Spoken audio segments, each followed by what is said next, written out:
Syria के गृहयुद्ध की शुरुआत ट्यूनीशिया में एक महत्वपूर्ण घटना से हुई, जिसने मध्य पूर्व के राजनीतिक परिदृश्य को सदा के लिए बदल दिया। इस क्रांति ने कई सरकारों को उखाड़ फेंका। असद के शासनकाल में सेना के भीतर विद्रोह ने उग्रता से जड़ें जमा लीं, जिसके परिणामस्वरूप कई सैनिकों की हत्या हुई। यह घटना असद के लिए एक गंभीर गलती साबित हुई। बशर बरहूम जैसे अनेक लोगों ने असद के शासन के अंत के साथ एक नई जिंदगी शुरू करने में सफलता पाई। उनकी कहानी ने सीरिया के लोगों में नई आशा का संचार किया।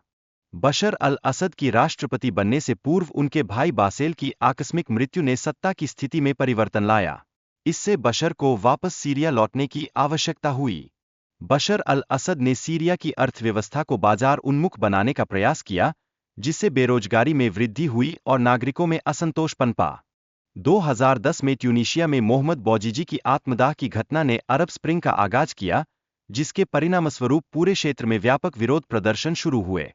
2011 में असद सरकार ने विरोध प्रदर्शनों को विदेशी साजिश बताकर दबाने का प्रयास किया, लेकिन इससे विरोध में और वृद्धि हुई। सीरिया में गृहयुद्ध के प्रारंभ होते ही कई देशों ने विद्रोहियों का समर्थन करना शुरू किया, जिससे संघर्ष की तीव्रता और बढ़ गई। अल-कायदा ने सीरिया में बढ़ते संकट का लाभ उठाने के लिए अपने अनुयायियों को जिहाद के लिए प्रेरित किया। बशर अल-असद ने सीरिया में आतंकवाद के खिलाफ लड़ाई का दिखावा किया, जबकि उन्होंने अपने नागरिकों के खिलाफ रासायनिक हथियारों का उपयोग किया। यह युद्ध अपराध था, जिससे अनगिनत जानें गईं। ईसिस ने सीरिया के 1/3 हिस्से पर कब्जा कर लिया और वहां अपने शरिया कानून लागू किए। इस दौरान उन्होंने अल्पसंख्यकों के खिलाफ नरसंहार किया और महत्वपूर्ण सांस्कृतिक स्थलों को नष्ट कर दिया।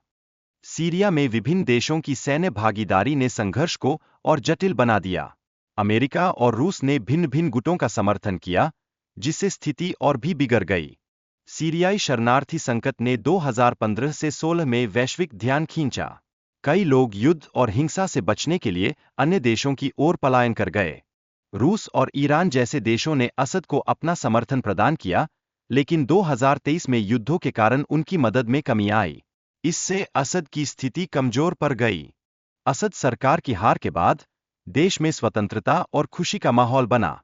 लोग पूर्व राष्ट्रपति के प्रतीकों को नष्ट कर रहे थे और जश्न मनाने में व्यस्त थे। अल ने अल-कायदा से अलग होने का प्रयास किया, परंतु अमेरिका और ब्रिटेन इसे अभी भी अल-कायदा का समर्थक मानते हैं। सीरिया के उत्तर पूर्व में कुर्द बलों का नियंत्रण है, जबकि तुर्की द्वारा समर्थित सीरियाई राष्ट्रीय सेना एक अन्य महत्वपूर्ण संगठन है।